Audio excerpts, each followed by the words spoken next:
Bienvenue à toi, Sandrine. Dis-moi d'où est-ce que tu viens? Je viens de la Martinique. Je suis super content de faire ce rendez-vous avec toi. Donc nous, ça fait déjà 1 heure et demie là qu'on papote et je me suis dit que j'avais Mhm. envie de t'interviewer pour que tu puisses partager ton expérience de l'accompagnement que tu as eu avec moi, mais que tu puisses aussi partager ce que tu fais parce que j'adore le positionnement que tu as, j'adore ta vision, j'adore ta mission et j'ai envie que d'autres femmes te découvrent. Est-ce que ça te va? Oui, très bien. Ouais. Commence par me dire comment tu aides aujourd'hui tes clientes, les femmes que tu aides. Je suis coach en alimentation, en nutrition, spécialisée en alimentation cétogène. Je leur apprends à se réconcilier avec la nourriture et à perdre du poids. OK. Ça veut dire quoi cétogène pour les personnes qui ne connaissent pas du tout? Alors, l'alimentation cétogène, c'est une alimentation qui permet d'entrer en cétose. La cétose, qui est un processus très naturel. Comme tu m'as dit, le petit être humain, bon, ta fille, par exemple, elle est née OK, en cétose. Et la OK, cétose, c'est cette capacité qu'on a en nous de pouvoir brûler le gras et donc notre gras corporel.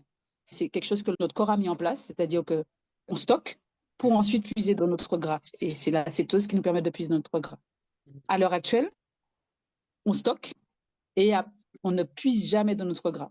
Et donc, grâce à l'alimentation cétogène, en mangeant, j'apprends à mes coachés à se tourner vers ce gras corporel qu'elles ont stocké depuis des années, des fois 20, 30, 40 ans. wow.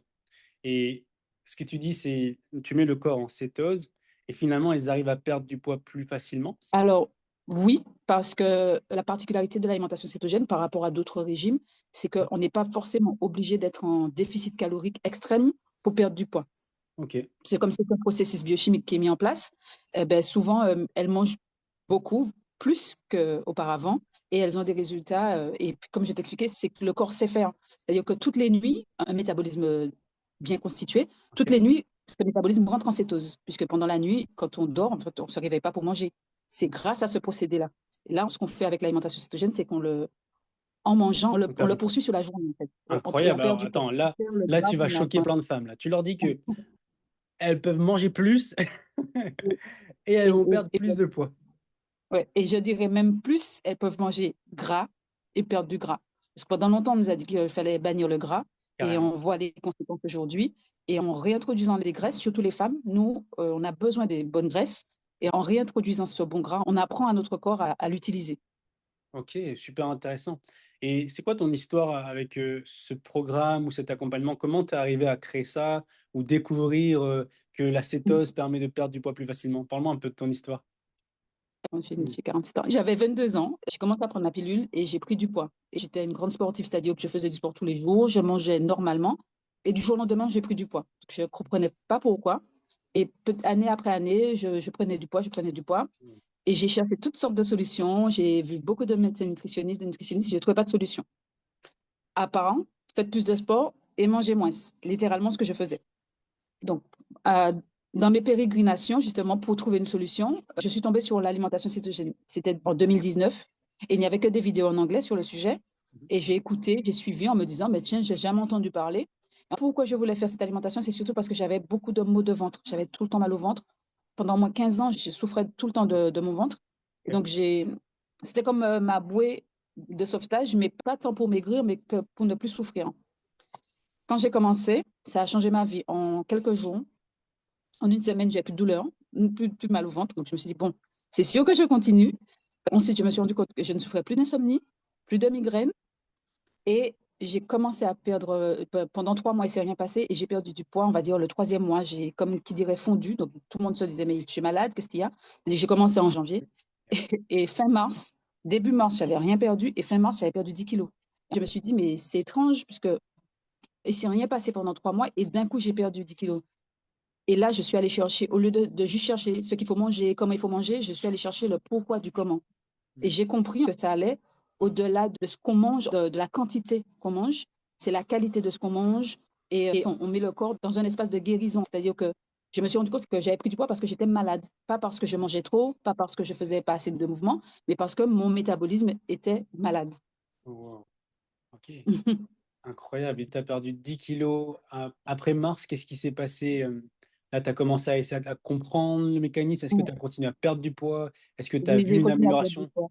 Ouais, Oui, j'ai perdu. En vrai, je dis tout le temps 10 kilos en 3 mois parce que ça sonne bien, mais j'ai perdu 15 kilos en 5 mois.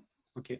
Voilà, c'est-à-dire qu'au mois de mai, j'avais perdu 15 kilos. J'étais, ben, comme avant. Et c'est surtout ce regain de vitalité. C'est-à-dire que la Sandrine d'avant, c'est une Sandrine qui, dès qu'elle mangeait, elle allait dormir, qui avait tout le temps mal à la tête, qui souffrait d'insomnie la nuit, qui avait tout le temps mal au ventre, qui se plaignait tout le temps, qui tombait malade tout le temps. Et je suis devenue une nouvelle personne. Et de mes 22 ans à mes 39 ans, je vivais comme dans un trou noir et j'ai eu l'impression de revivre.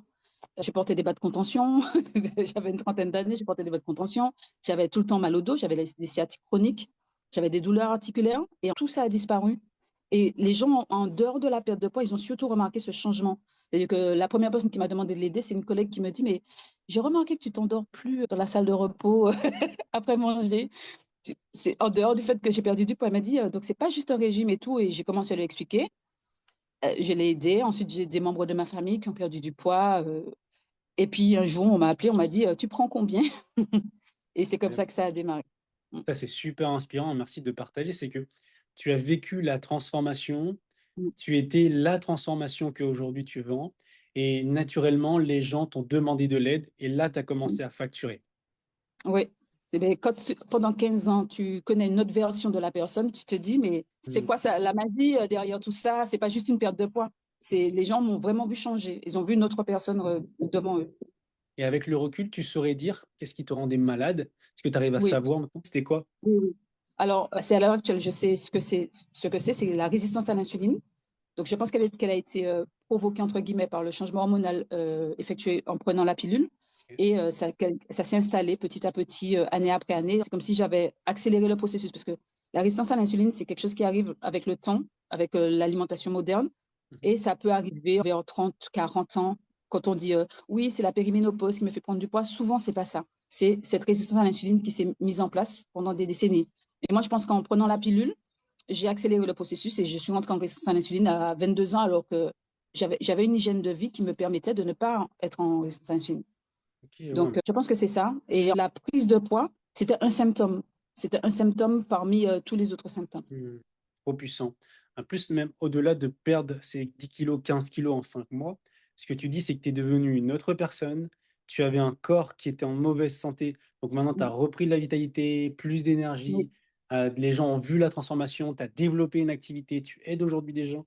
Enfin, tu as gagné tellement plus que juste c'est perdre ça. du poids. C'est-à-dire qu'avant, j'avais pas l'énergie de tout ça. Et puis, d'un coup, cette énergie est arrivée. Donc, j'ai commencé à vouloir faire plein de choses dans ma vie. Et ben, pourquoi pas devenir entrepreneur? Mais auparavant, j'aurais jamais eu cette énergie. Je n'aurais pas Trop pu. puissant. Et ce qui est inspirant dans le message que tu partages, c'est que si aujourd'hui on a un corps malade, c'est en partie à cause de l'alimentation, en partie à cause des émotions. Et tu as dit quelque chose qui m'a inspiré, c'est que on peut avoir de la résistance à l'insuline au bout de 30 ans, 40 ans, la préménopause, mais c'est quelque chose qu'on peut renverser finalement par une meilleure alimentation, par une meilleure compréhension de la biochimie, Mm. c'est ça? La résistance à l'insuline, c'est la première phase avant le prédiabète. On peut être résistant à l'insuline pendant des années sans s'en rendre compte parce que la seule mesure qu'on fait, c'est la glycémie à jeun et ça ne permet pas de détecter la résistance à l'insuline. Il faut aller beaucoup plus loin. OK. Et ensuite, quand on est résistant à l'insuline pendant des décennies, on devient prédiabétique. Et après, diabétique. Et on est prédiabétique pendant des années avant d'être diabétique. Et même jusqu'au prédiabète, on peut inverser la tendance. C'est-à-dire que j'ai des coachés qui étaient prédiabétiques, qui ont totalement inversé la tendance, qui sont sortis du prédiabète, attestés par leur médecin, qui leur ont demandé, mais comment vous avez fait? Et c'est totalement réversible. Donc une personne qui a le diabète, est-ce qu'on peut renverser ça aussi? Alors, je ne devrais pas dire que oui, mais force est de constater que toutes mes coachés qui ne m'ont pas dit qu'elles étaient diabétiques, qui sont venus d'un programme, ont vu une amélioration de leurs chiffres. Donc, c'est parce que normalement, je refuse de suivre des diabétiques puisque je ne suis pas habilitée. Mais ça m'est déjà arrivé, des personnes qui ne m'ont pas dit qu'elles étaient diabétiques parce qu'elles savent très bien. Et en fait, Mmh. et j'en ai au moins trois vraiment sûrs qui ont eu un renversement de la situation. OK. Donc pour renverser la résistance à l'insuline, tu dirais que le processus, c'est de passer en mode cétose, c'est ça? Oui. C'est Et surtout de réduire les glucides et la cétose est une des méthodes. OK.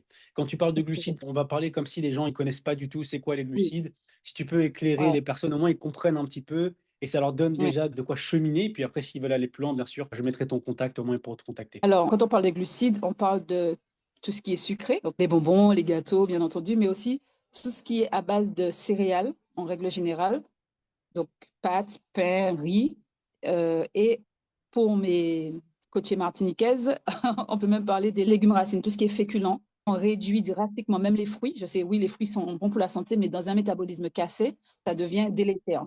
Donc, on réduit vraiment tous ces aliments, mais on ne réduit pas forcément la quantité de ce qu'on mange. Comme je t'ai dit, on mange beaucoup en alimentation cétogène, mais on réduit les glucides. Et voilà, c'est ça, les glucides, c'est fruits, les légumes, les féculents, pardon. Ouais, les légumes racines. Ouais. Ok. Donc, on réduit les glucides et après, qu'est-ce qui se passe? Une fois qu'on a réduit les Ce qui glucides, passe, est-ce que on mange plus de protéines, on mange plus de gras? Est-ce que on fait du alors, jeûne? Explique-moi un petit peu le ouais. process. Donc, les protéines restent standards. Hein. C'est 20% recommandé par l'OMS, c'est 20% pardon, de la quantité journalière. Ok. Donc, on a deux sources d'énergie, donc le sucre ou le gras. Ok. C'est pour ça que lorsqu'on grossit, on stocke du gras, on stocke de l'énergie qu'on Hmm. est censé utiliser dans le futur. Il ne faut pas croire que grossir, c'est autre chose que de stocker du gras pour être utilisé en cas de disette, de famine, chose qui n'arrive plus maintenant. Donc, on a deux sources d'énergie, le sucre qui se transforme en gras, Ok. globalement. Et quand on enlève une des sources d'énergie, donc le sucre, Mhm. il faut, pour que le corps ne se mette pas en mode famine, il faut augmenter sur le gras. C'est Ok. l'autre source d'énergie, sur les bons gras. Ok. Et donc, en augmentant sur les bons gras, eh ben, ce qui se passe, c'est que le sucre, c'est le seul macronutriment, parce qu'il y en a trois, protéines, lipides et glucides, sollicite le plus l'insuline. L'insuline qui est l'hormone de stockage. Ok. Quand on sollicite l'insuline, donc on est en mode stockage, on ne peut pas être en train de brûler. Hmm. Donc, toute la journée à solliciter l'insuline, au petit déjeuner, au goûter, au déjeuner, avec les glucides, ça Hmm. fait que toute la journée, on stocke et on Ok. descend, on arrive en mode déstockage, on va dire la nuit normalement, mais après des décennies à manger des glucides, le mode déstockage n'est plus très efficace. Hmm. Quand on mange moins de glucides, on a moins de pics d'insuline, donc on sollicite moins l'insuline et on rétablit, on va dire, la sensibilité à l'insuline. Et le On peut métabolisme va après déstocker. dans le gras, prendre le gras comme énergie, le brûler et Oui, on déstocke du voilà, gras.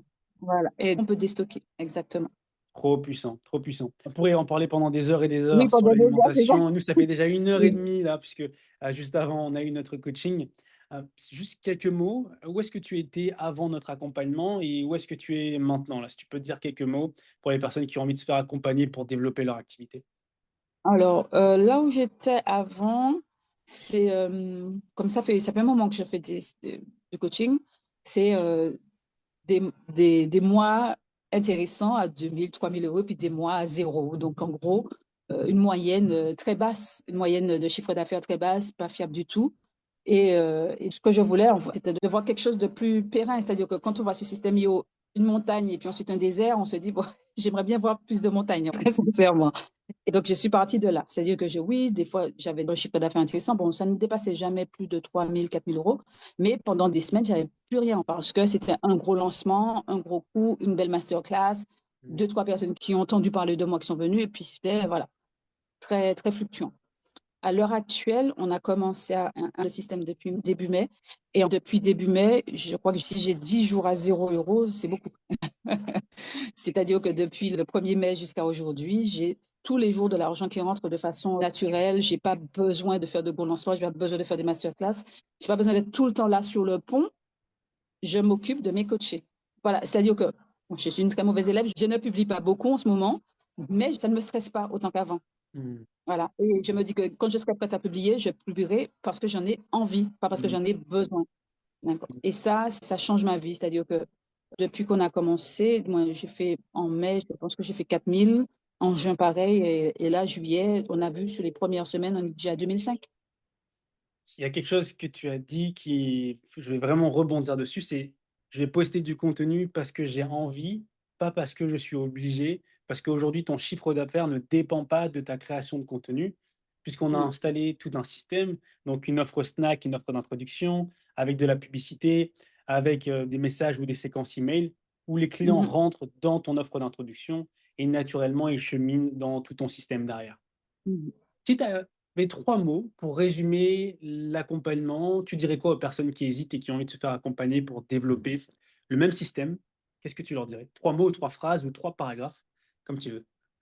Ce qui m'a fasciné, c'est la simplicité du système, dans le sens où ce fameux snack, il existait déjà. En vrai, le produit qu'on a créé, il existait. C'est juste que Mmh. tu m'as permis de l'isoler et de créer quelque chose qui est vraiment puissant. Voilà, c'est-à-dire que c'est simple, c'est puissant et puis c'est reposant. Qu'est-ce que je te dis, c'est reposant. Trop bien, Sandrine. Là, juste avant, on a clarifié ton offre premium maintenant. On a un Mmh. processus clair, tu sais où est-ce que tu emmènes les personnes, c'est quoi la promesse, c'est quoi les étapes. Voilà, on a tout clarifié. Et donc Mmh mh. là, aujourd'hui, tu es sur une phase de lancement de dingue. En Mmh mh. plus de ça, tu as quitté ton job maintenant, tu es Oui. libéré, délivré. Ouais, c'est ça. Libéré, délivré, ouais, c'est ça. Qu'est-ce qu'on peut te souhaiter pour les prochaines semaines, les prochains mois? Beh, que ça continue comme ça, si et que ça aille crescendo. Parce que là, si je reste déjà à ce qu'on a établi, tout va bien et avec on vient d'installer là, je pense que ça ira crescendo et c'est bon. C'est C'est-à-dire super. que comme je t'expliquais, je me disais: «À quel moment ça va s'arrêter?» Beh, depuis mai, ça s'arrête pas et ça, c'est rassurant. Trop bien, Sandrine. Pour terminer, est-ce que tu as une question que tu aimerais me poser, auquel je pourrais répondre pour t'apporter de la valeur ou une question, comme tu veux. Voilà, le micro est à toi. Quelle question? Je sais pas. Ouais, Je sais je pas. te prends un dépourvu, Ah si, mais si, je sais. Comment rester tout le temps comme toi là, positif, toujours voir le bon côté des choses? Ça, j'y arrive pas. je vais Ah bien, arriver après mon conseil. Alors, je vais te partager une petite histoire. Déjà, il y a quelques années, j'ai eu un accident de voiture. Je vais t'expliquer pourquoi j'ai eu cet accident de voiture. À un moment donné, j'ai eu une dispute avec un ancien directeur que je voyais comme un ami et c'était vraiment violent la dispute. Tu vois, pour un directeur, il n'avait pas à me parler comme ça. Il m'a pris par le bras, il m'a poussé, il m'a mis dans un coin, il m'a dit: «Vas-y, tu veux qu'on se tape dessus?» Et j'étais choqué. Mais je lui en ai mmh mh. tellement voulu, Sandrine, que j'étais en colère, que j'étais négatif. J'arrêtais pas de lui souhaiter du mal en lui disant: «Mais quel connard, et comment il ose me parler comme ça? Plus jamais je reviendrai». Négatif, négatif, négatif. 2 jours plus tard, je prends ma voiture, boum! Je rentre dans une voiture, j'explose mon pare-choc, je blesse la dame qui était devant, elle était choquée, elle a eu un truc au torticolis, enfin au cou et j'en parle à une amie et elle me dit: «Fabien, heureusement qu'il t'est arrivé juste ça, parce que tu as cassé la spirale négative». C'est à ce moment-là où j'ai compris l'impact de notre énergie, de nos émotions, de notre vibration. C'était à ce moment-là. C'était en 2016, même en 2015 même. Et à partir de ce jour-là, je me suis promis que plus jamais je serais autant négative trop longtemps. Tu vois, c'est OK d'être en Mmh colère. Et j'ai commencé à créer ma société qui s'appelle La Spirale Positive. J'avais créé ma communauté Facebook qui s'appelle La Spirale Positive. Tout mon branding était autour de la spirale positive. Parce que j'avais compris une chose, que si j'étais négative, j'allais moi-même m'attirer des soucis. Et si je suis positif, bah, j'allais m'attirer des choses exceptionnelles. Donc le choix, il a été fait comme ça. Mais à un moment donné, j'ai vécu également une rupture amoureuse et là, j'étais sur la j'en ai parlé en carrousel, je sais pas si tu l'as vu sur mon mh. Instagram. J'étais là comme ça dans la rue en pleurant avec mes sacs de vêtements sur la route en train de faire du stop pour rentrer chez moi comme un clochard et je prends mon téléphone et je suis en pleurs et je me dis: «Tiens, on va voir comment on fait pour rebondir quand c'est négatif». C'est facile d'être positif quand tout va bien, mais quand tout va mal, c'est là où c'est intéressant d'être positif. Et là, je me suis fait une déclaration qu'on va voir ce que l'avenir me réserve. Tu vois, j'avais orienté mon focus en mode, je sais que tout va bien se passer. Quelques mois plus tard, je lance mon premier programme de transformation personnelle pour m'aider à remonter en énergie. Je lance un mastermind, je lance un mentorat, je commence à voyager en Europe. J'ai été invité pour représenter la France à un concours international. J'ai voyagé dans 6 pays alors que c'était le Covid. Et là, je me suis rappelé à quel point, si tu es positif, la vie te récompense toujours. Donc pour répondre à Ouais, ta question, c'est qu'une histoire de choix, mais moi j'ai fait l'expérience, bah, du négatif et j'ai vu que non, ça ne me correspond pas. ouais, ça Voilà. me faut, ouais. Ouais. Bien, Ça aide, merci ça pour aide. ta question et puis, bah, j'ai hâte qu'on continue, j'ai hâte de voir ton évolution. On te souhaite que ça prospère, que ça aille de mieux en mieux, crescendo et j'ai pas de doute, quand la mission, elle est vraiment puissante, quand la promesse, elle est claire et désirable, combien de femmes aujourd'hui, encore plus en Martinique, tu vois, c'est la même chose à La Réunion, il y a plein de diabète, il y a plein Ouais, d'obésité. Donc, tu ouais, vois, tu réponds à un réel besoin, tu as une mmh. vraie méthode, tu as une vraie histoire. Donc, je suis convaincu que ça va aller de mieux en mieux. Ouais, moi aussi. On te le souhaite. Bye bye Sandrine, merci à Moi toi. aussi. Au revoir Fabien.